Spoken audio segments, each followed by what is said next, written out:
Wasak ang tatlong bahay at nadamay pang isang matanda makaraang araruhin ng wing van alas 6:30 Miyerkules ng umaga, Disyembre 27 sa National Highway ng Barangay Coronon, Santa Cruz, Davao del Sur.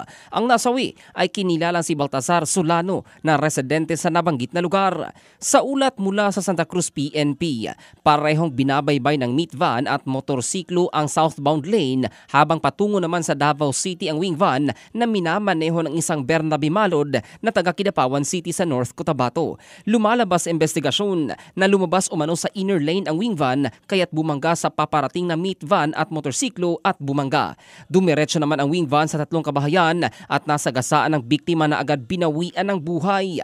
Sa kuhang video ng mga residente sa lugar, kita ang matinding pinsala sa kabahayan at mga sasakyang binangga. Samantala, dinala naman sa paggamutan ang driver ng wing van matapos maipit at nagtamo ng matinding mga sugat sa kanyang katawan.